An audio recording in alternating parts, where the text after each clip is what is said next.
السلام علیکم، welcome to my channel Faiza کی انائزہ۔ آج اس ویڈیو میں آپ کو بتاؤں گی کہ نارمل ڈیلیوری کے بعد ماں کو کون کون سی احتیاط کرنی چاہیے۔ چلے میں کی گئی احتیاط ماں کو بہت سارے مسائل سے بچاتی ہے۔ پرانے وقتوں کی مائیں آج کل کی ماؤں سے زیادہ کام کرتی تھیں اور تندرست رہتی تھیں، اس کے ساتھ ساتھ ان کے بچے بھی زیادہ ہوتے تھے۔ تو ایسا وہ کیا کرتی تھیں چلے کے دوران، یہ میں آج اس ویڈیو میں آپ کو بتاؤں گی۔ ویڈیو کو سٹارٹ سے لے کر اینڈ تک ضرور دیکھیے گا۔ ویڈیو کو لائک، شیئر اور چینل کو سبسکرائب کرنا مت بھولیے گا، اور یہی آپ کا میرے لیے بہت سارا پیار ہوگا۔ ٹپ نمبر 1، جتنی بھی گرمی ہو اپنے آپ کو آپ نے ہوا سے بچانا ہے۔ اے سی، کولر اور ہو سکے تو فین کا استعمال بھی مت کریں۔ اگر آپ فین استعمال کر رہی ہیں تو اپنے آپ کو کمبل سے ڈھانپ کر رکھیں۔ ڈیلیوری کے بعد ماں کے جسم میں بہت سی تبدیلیاں آتی ہیں، اس لیے اگر ماں چاہتی ہے کہ اس کو کمر میں یا ٹانگوں میں یا پورے جسم میں درد نہ ہو تو اپنے آپ کو ہوا سے بچائے۔ سردیوں میں بھی خود کو زیادہ سے زیادہ گرمائش میں رکھیں اور سردی نہ لگنے دیں۔ ٹپ نمبر 2، جیسے ہی ڈیلیوری ہو، اگر آپ کے پاس اویلیبل ہے دائی یا پھر مڈ وائف یا پھر کوئی بھی سسٹر یا نند، تو اس سے کہیں کہ وہ آپ کے جسم کو اچھی طرح سے دبائے۔ یہ جو آپ کے کوہلے ہیں ان کو ہاتھ سے پریس کر کے اچھی طرح سے دبائیں، کیونکہ اس وقت آپ کا جسم بہت زیادہ سافٹ ہوا ہوتا ہے۔ اگر آپ اچھی طرح سے دبا لیں گی تو آپ کا جسم جلدی ریکور کر جائے گا، اور آپ کے جسم کی جو شیپ ہے وہ بھی نارمل ہونا شروع ہو جائے گی۔ اور یاد رکھیں کہ یہ بہت ضروری ہے، اس لیے کوشش کریں کہ اپنے آپ کو اچھی طرح سے دبوا لیں۔ ٹپ نمبر 3، چلے میں ماں کو اپنا سر بھی کور کر کے رکھنا چاہیے۔ سردی ہو یا گرمی، سر پہ کپڑا رکھے، اس سے آپ کو سر میں درد نہیں ہوگا بعد میں۔ ٹپ نمبر 4، چلے کے بعد اگر ماں چاہتی ہے کہ اس کا پیٹ نہ بڑھے تو اس کے لیے 40 دن بہت اہم ہیں۔ اس میں آپ کو کیا کرنا ہے کہ آپ نے پکا ہوا پانی پینا ہے، ٹھیک ہے، کچا پانی نہیں پینا، اور نہ ہی آپ نے ٹھنڈا پانی پینا ہے۔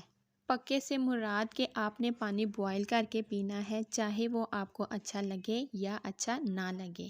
اور پانی کو بوائل کرتے ہوئے آپ نے جو ہے اس میں تھوڑی سی اجوائن بھی ایڈ کر لینی ہے، اور اس بوائل پانی کو آپ نارمل کر کے پی سکتے ہیں۔ اور اگر آپ چائے یا قہوے کی طرح گرم پانی پی لیتی ہیں تو بھی یہ آپ کے لیے بہت اچھا رہے گا۔ ٹپ نمبر 5، چلے کے دوران ٹھنڈی چیزیں مت کھائیں، زیادہ سے زیادہ گرم چیزیں استعمال کریں جن کی تاثیر گرم ہو اور جو آپ کو گرمی دے۔ کولڈ ڈرنک، آئس کریم اور برف کا استعمال ہرگز نہ کریں۔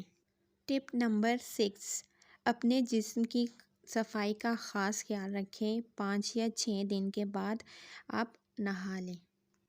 ٹپ نمبر 7، اپنے آپ کو چلتا پھرتا اور ایکٹیو رکھیں، ایسا نہیں کہ آپ 40 دن تک لیٹے رہیں، اور اتنا بھی نہ چلیں کہ آپ تھک جائیں، آپ کو تھکاوٹ محسوس ہو۔ ہلکی پھلکی چہل قدمی آپ کریں، ہلکی پھلکی ایکسرسائز بھی کریں، اس سے آپ بہت جلد ریکور کریں گی اور ویٹ بھی لوز ہو جائے گا۔ ٹپ نمبر 8، چلے میں خوراک کا بہت زیادہ خیال رکھا جاتا ہے۔